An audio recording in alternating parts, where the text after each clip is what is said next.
श्रीराम समर्थ. मनुष्याने प्रपंचात कसे वागावे?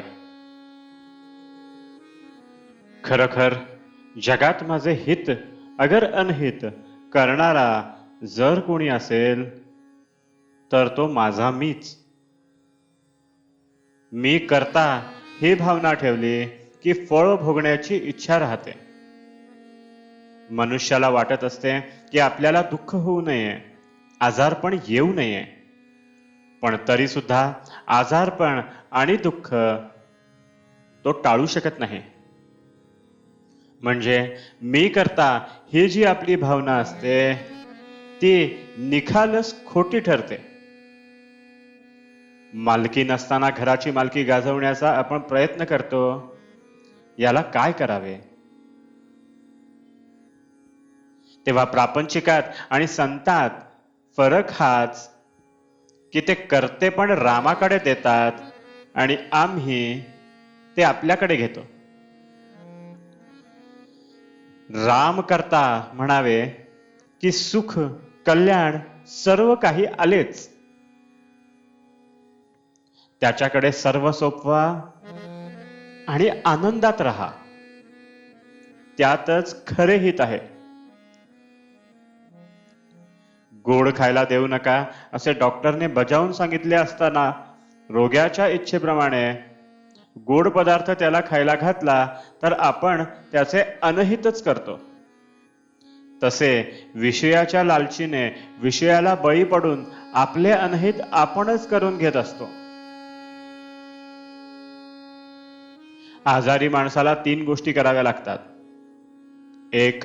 कुपथ्य टाळणे, दुसरी पथ्य सांभाळणे आणि तिसरी औषध घेणे. तसेच भवरोग्यालाही 3 गोष्टी कराव्या लागतात. 1. दुस्संगती, अनाचार, मिथ्या भाषण, द्वेष, मत्सर वगैरे अवगुणांचा त्याग करणे. दुसरी सत्संगती, सद्ग्रंथ सेवन, सद्विचार आणि सदाचार असणे. आणि तिसरी आणि सर्वात महत्वाची गोष्ट म्हणजे नामस्मरण करणे. हेच औषध सेवन होय.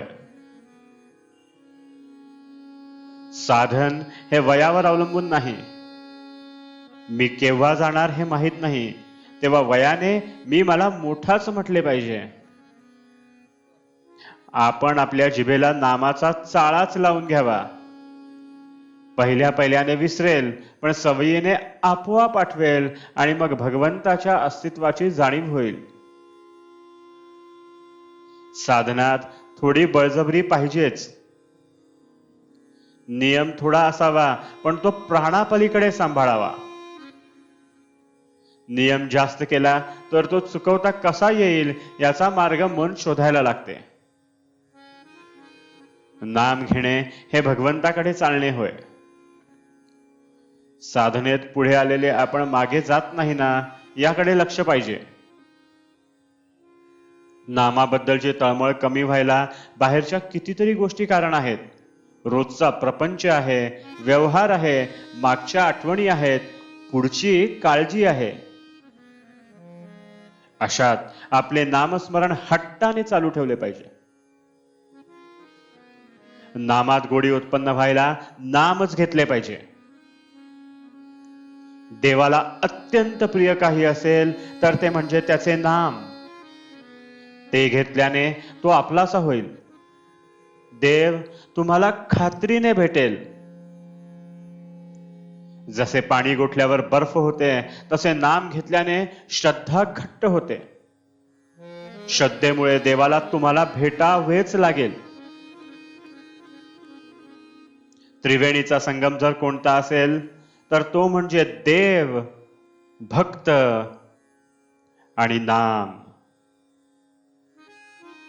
जिथे देव असेल तिथे भक्त आणि नाम असते, आणि जिथे भक्त असतो तिथे नाम आणि देव असतो.